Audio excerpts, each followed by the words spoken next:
Television history is littered with shows that once held the promise of greatness or at least entertainment, yet barely anyone remembers them now, and diving into this forgotten world reveals a surreal treasure chest of creativity, ambition, and sometimes pure absurdity that define TV's golden and experimental eras.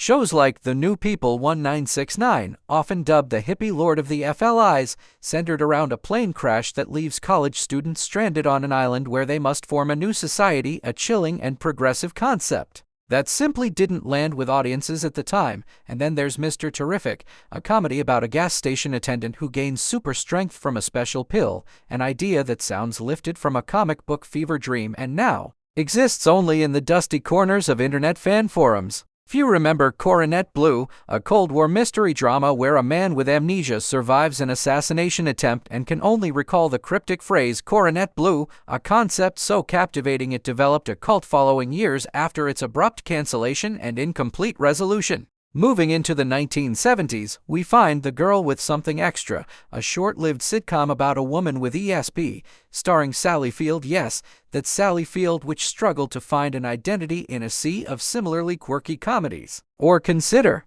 The Immortal, a drama where a man's blood holds the secret to eternal youth, making him the target of those who wish to exploit his gift, an eerie and action-packed premise that ultimately failed to maintain momentum. The 1980s continued the trend with The Powers of Matthew Starr, featuring a teen alien prince hiding out on Earth, and The Phoenix, about an ancient alien awoken in modern times, both shows mired by low budgets and high expectations that couldn't be met. We Got It Made, a sitcom about two bachelors and their attractive housekeeper, briefly sparked controversy before being swiftly canceled and forgotten, much like Joe and Valerie, a disco-era romantic comedy designed to capitalize on the Saturday Night Fever craze. It aired in 1978 and was already obsolete by 1979. And there's no ignoring The Charmings, which asked what would happen if Snow White and Prince Charming lived in 1980s suburban America, a blend of fantasy and sitcom that simply didn't gel with audiences. While top of the heap, a failed spin-off from Married with Children proved that not all franchises could stand on their own. In the 1990s, we witnessed strange entries like Whoops,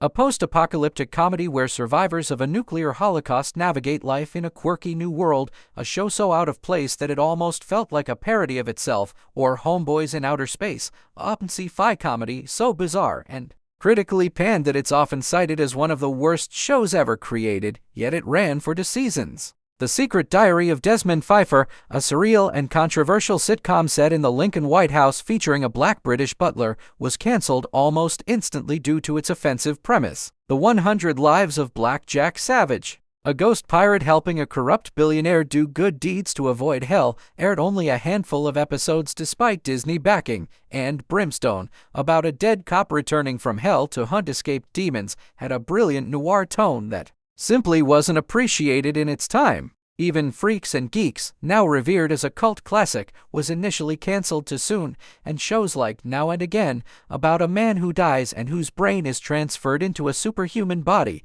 mixed science fiction with family drama in an unforgettable but ultimately forgotten way. Strange Luck, starring D.B. Sweeney is a photographer with uncanny coincidences swirling around his life, had depth and mystery yet was lost in the shuffle of mid-90s programming, as was American Gothic, a Southern Gothic supernatural thriller that blended Stephen King vibes with small-town corruption, haunting and brilliant yet under-promoted. Nightman, a saxophone-playing superhero who could hear evil thoughts after being struck by lightning, sounds like a fever dream but was a real show that aired for 2 seasons. Push Nevada, a cryptic mystery series tied into an interactive online contest, had viewers solving puzzles for real money, yet its experimental nature led to its premature death. By the 2000s, forgotten series like The Lone Gunman, an X-Files spin-off, and John Doe, about a man who knows everything but not who he is, kept the trend alive. Clever, ambitious shows buried by lack of promotion or poor scheduling.